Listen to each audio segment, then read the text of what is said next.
Hello, brothers and sisters. This is Tina. It's time for a daily devotional.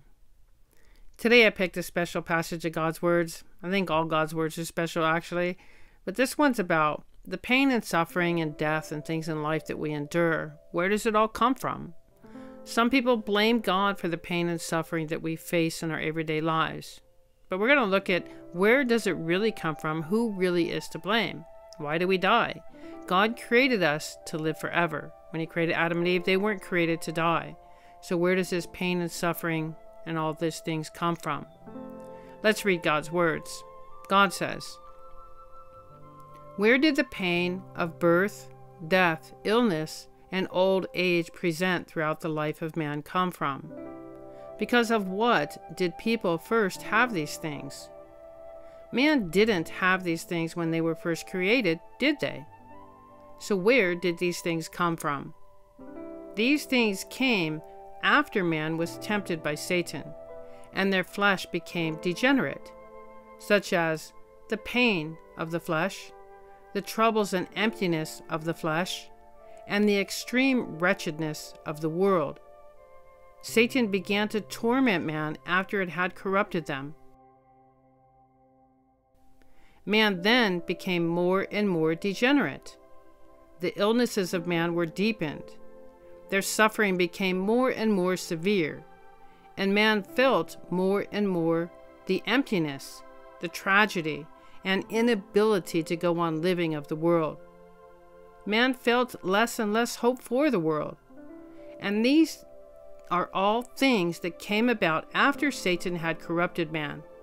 So this suffering was brought on man by Satan, and it only came after man had been corrupted by Satan and became degenerate."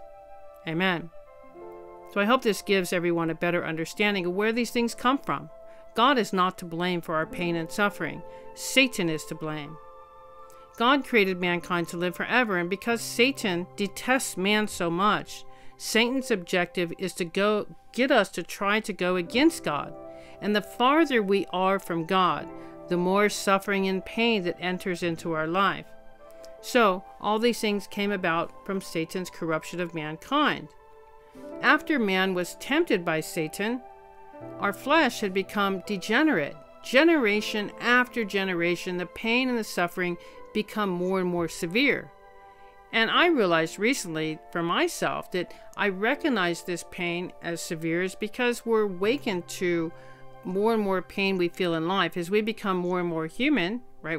I think the pain and the suffering is more and more because we realize there's something wrong. When God created us, he didn't create us for this. And I know at one point I thought that. I thought, when God created us, he created us to live forever.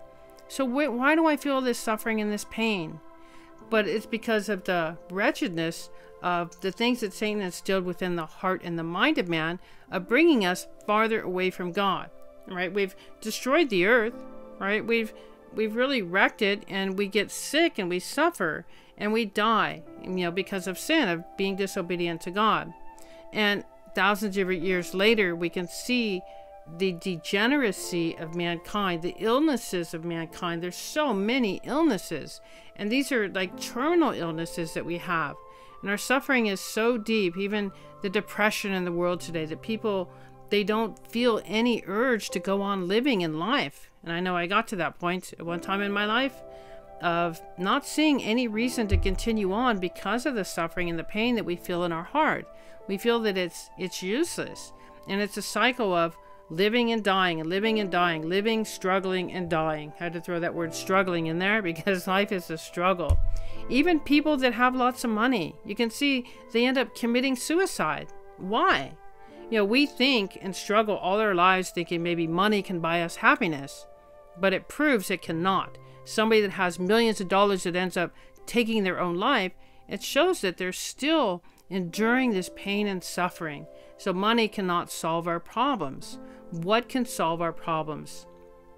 God says, "Seek ye first the kingdom and his righteousness, and all things will be added unto you." But we don't live to seek out the things of the kingdom, right? We live for pleasures of the flesh. We live for money. We live for good food. We live for comfort, nice cars, big houses, all these different things. We spend our lives striving for, it's really meaningless in the end.